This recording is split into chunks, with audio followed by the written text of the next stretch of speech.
Joseph Goebbels, le plus grand propagandiste nazi, a dit une sentence célèbre et très sophistiquée. Il a dit « Nous ne voulons pas convaincre les gens de nos idées. Nous voulons seulement réduire leur vocabulaire de telle façon qu'ils ne puissent plus exprimer que nos propres idées. » Le problème, c'est que depuis Goebbels, il a fait beaucoup de disciples. D'autant plus qu'aujourd'hui, il est très facile, avec tous les médias que nous avons, Facebook, Internet, Wikipédia,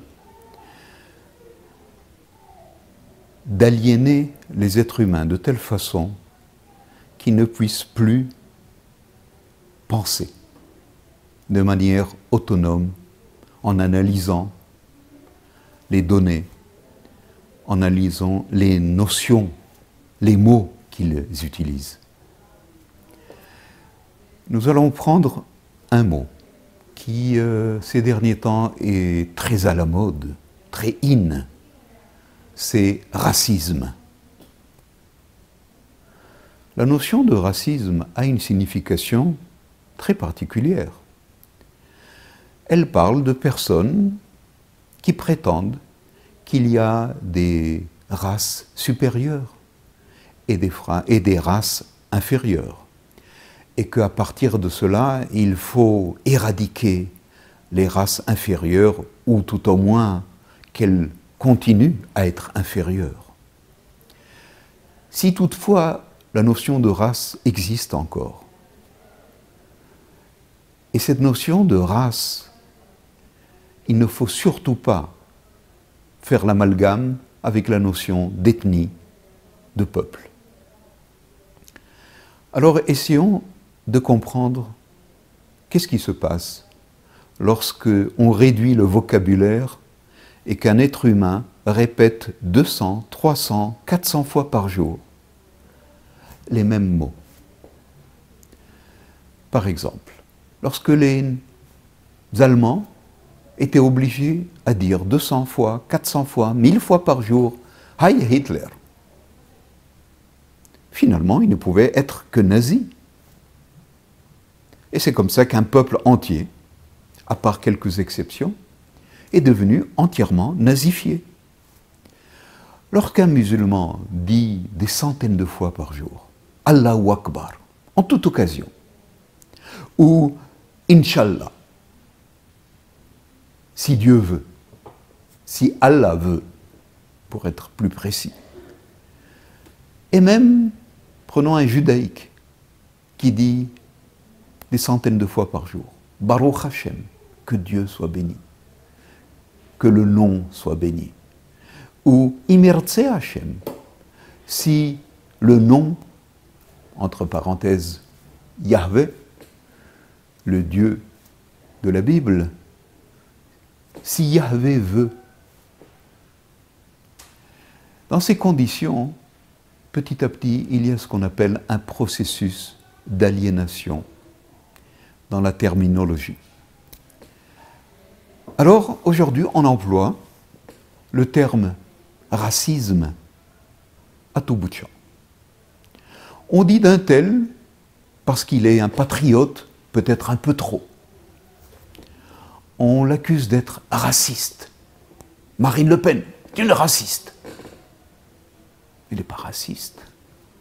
Elle est patriote. Elle est peut-être chauviniste.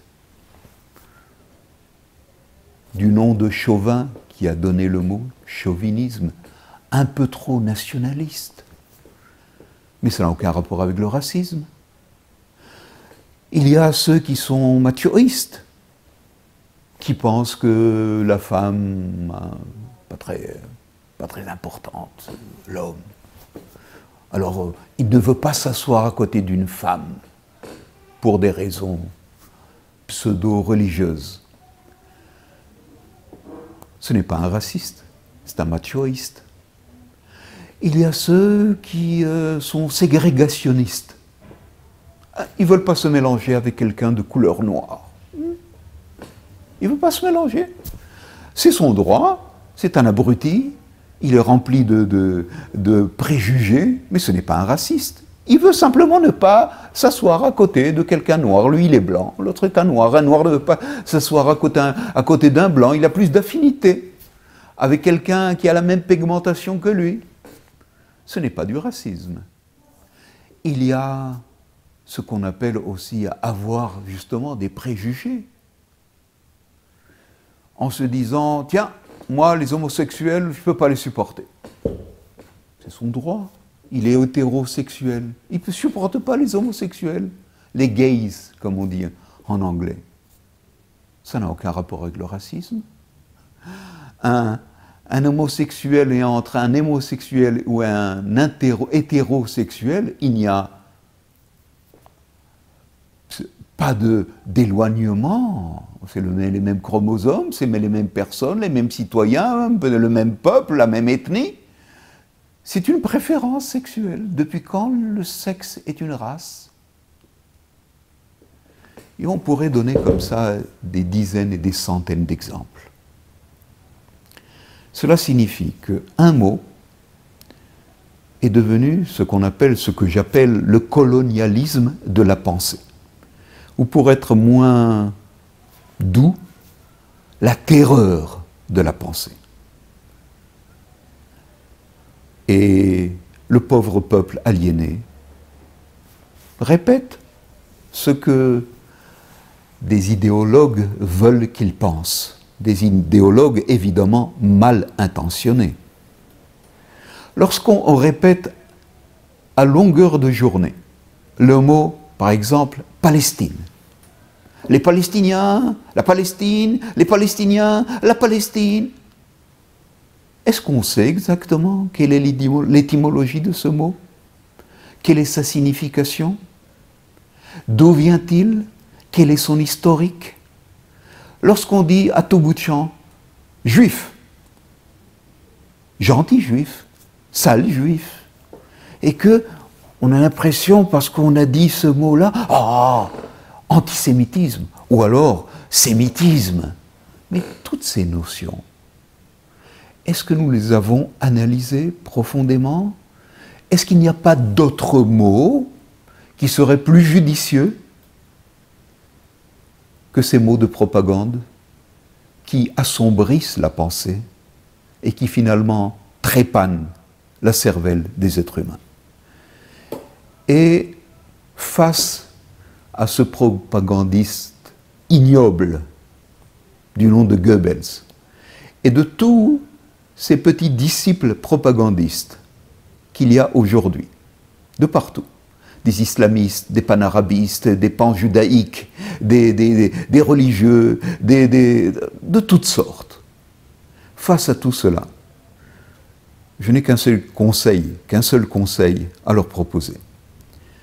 C'est de revenir à ce que l'auteur, l'écrivain, le philosophe Albert Camus n'a cessé de répéter. Le mauvais usage des mots ajoute au désordre et au malheur du monde et de l'humanité.